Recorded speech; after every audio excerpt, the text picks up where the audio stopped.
Christ is risen. He is risen indeed. Alleluia. I'm Tom Duval. I'm the pastor of Word of Hope Lutheran Church in Lexington, Kentucky, and this is my sermon redo from the fourth Sunday of Easter, April 21, 2013.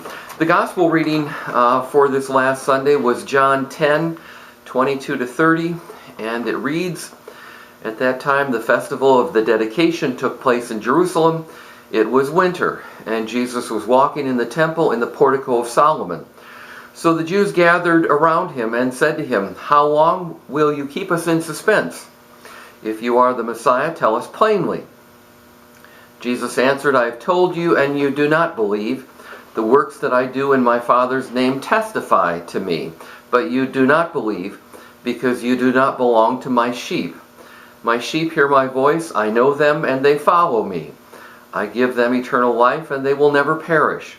No one will snatch them out of my hand. What my Father has given me is greater than all else, and no one can snatch it out of the Father's hand. The Father and I are one." This last Sunday was the fourth Sunday of Easter, but it's more popularly known as Good Shepherd Sunday. It's known as Good Shepherd Sunday because every year on this particular Sunday we use the 23rd Psalm, "The Lord is my shepherd, I shall not want." And the gospel reading is always from the 10th chapter of John's Gospel, and it always includes passages in which Jesus relates to himself, or Jesus refers to himself as the Good Shepherd. And for that reason, popularly known as Good Shepherd Sunday. It's a powerful image, and I think that you understand that when you listen in carefully to something like 23rd Psalm, which for many people is a favorite psalm. And that's not surprising. "The Lord is my shepherd, I shall not want. He leads me beside still waters. He restores my soul. Yea, though I walk through the valley of the shadow of death, I will fear no evil, for your rod and your staff, they comfort me." Those are great lines, and they have meant a great deal to a lot of folks in times of crisis, in times of tremendous need. Have to admit, though, that in a lot of ways this is kind of an insulting bit of imagery that shows up many different times in Scripture. It's insulting because sheep are, well, limited in their mental capacity. I have a few anecdotes that I trot out every once in a while. I won't today, of my own personal experience with sheep. But they aren't the brightest animals in the barnyard, and when we hear ourselves referenced in that way, yeah, that can be a little bit insulting. On the other hand, maybe there's something that comes with age, and I don't know what that age is. Maybe it's 21, maybe it's 35, maybe it's 60, maybe it's 90. But there comes this realization that we, as human beings, we really are limited. And it's not a matter of if we will be led by someone, but rather who or what will lead us. We buy into some really bad options for being led in our lives.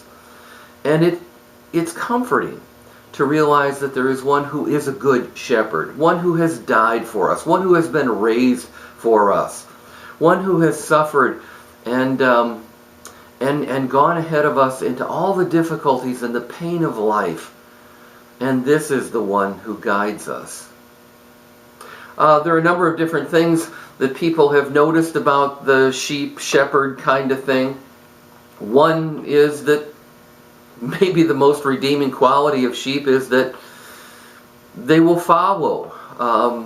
And that may be part of what the biblical imagery is meant to suggest, that we become people who are willing to follow God's lead, even in difficult times.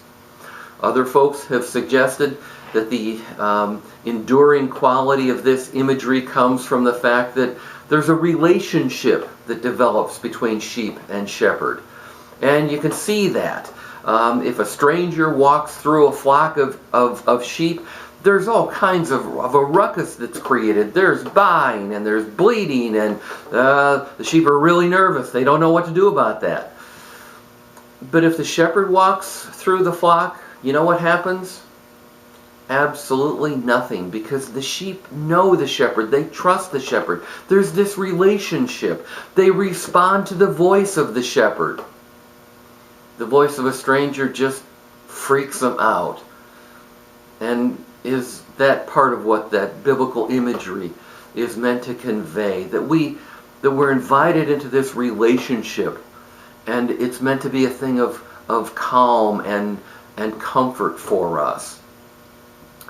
I understand that another piece of the imagery, the value of the imagery, may come from ancient practices of shepherds with their sheep. Sheep have this heavy coating of wool most of the year, and so if they're injured, it's not immediately obvious. If a cow is injured, you can see it often.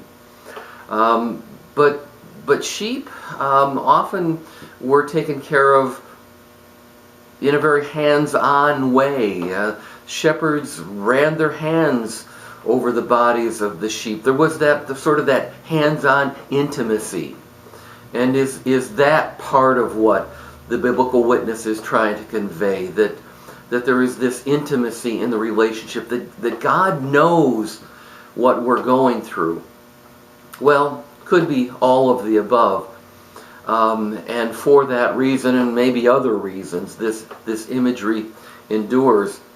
What it suggested to me was something that came up in an article that I read last week.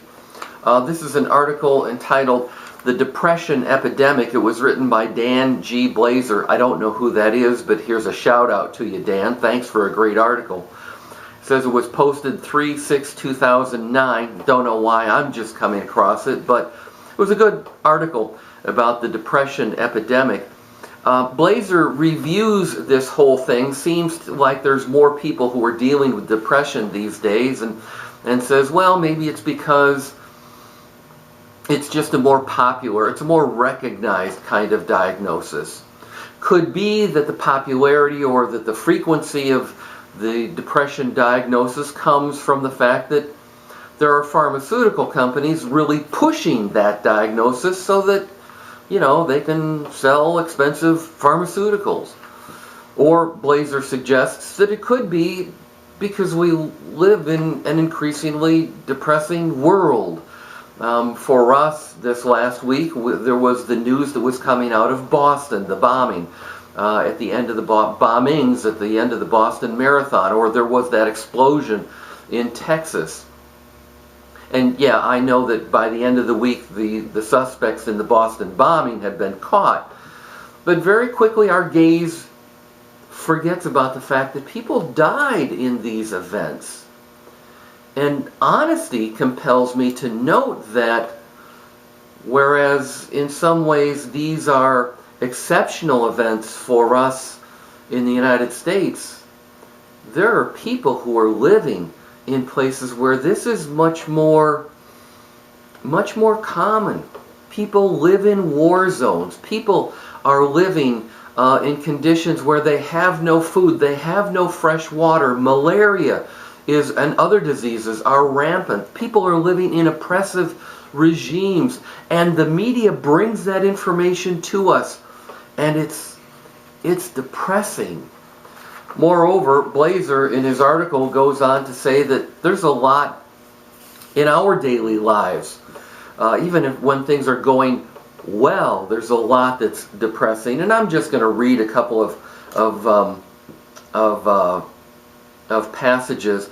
For one thing, Blazer refers to depression as embodied emotional suffering.